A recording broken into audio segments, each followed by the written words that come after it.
కుమార్కు సడన్గా జ్ఞానోదయం అయినట్టుంది. ఇప్పటిదాకా తన గురువుగారైన వైఎస్ రాజశేఖర రెడ్డి కొడుకు జగన్మోహన్ రెడ్డిని ఓపెన్గా సపోర్ట్ చేయలేక కింద మీద పడేవాడు. ఇప్పుడిక ఆ న్యూట్రల్ ముసుగును తీసేసి అవతల పారేశాడు. ఉండవల్లి మొదటి నుంచి కాంగ్రెస్ వ్యక్తే.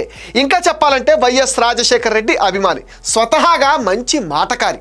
వైఎస్ఆర్ ఏం చెబితే అది చేసేవాడు. వైఎస్ఆర్తో పాటు ఈయన కూడా రామోజీరావును రకరకాలుగా ఇబ్బంది పెట్టాడు. మార్గదర్శి మీద కేసులు వేసిన వ్యక్తి కూడా ఈయనే.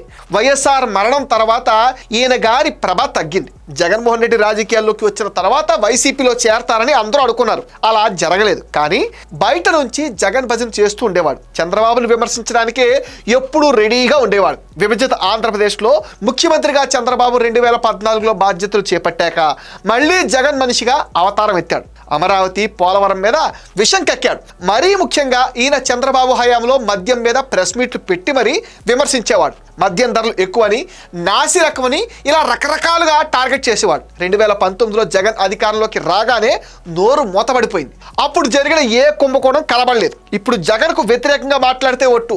మళ్ళీ చంద్రబాబు అధికారంలోకి రాగానే ఫామ్లోకి వచ్చేశాడు. మంగళవారం నాడు తిరుమల లడ్డు కల్తీ మీద మాట్లాడాడు. అలాగే రాజమండ్రి సెంట్రల్ జైలుకి వెళ్ళి బూతు వీరుడు అంబటి రాంబాబును పరామర్శించి వచ్చాడు. సిట్ తన రిపోర్ట్లో పేజీ నెంబర్ 20లో లడ్డూలో జంతువు కొవ్వు లేదని చెప్పింది. కానీ నెయ్యి కాని నెయ్యితో లడ్డూలు చేసి దేవుని ప్రసాదాన్ని అపవిత్రం చేశారని మాత్రం చెప్పలేదు. చెబితే జగన్కు మైనస్ అని చెప్పలేదన్నమాట.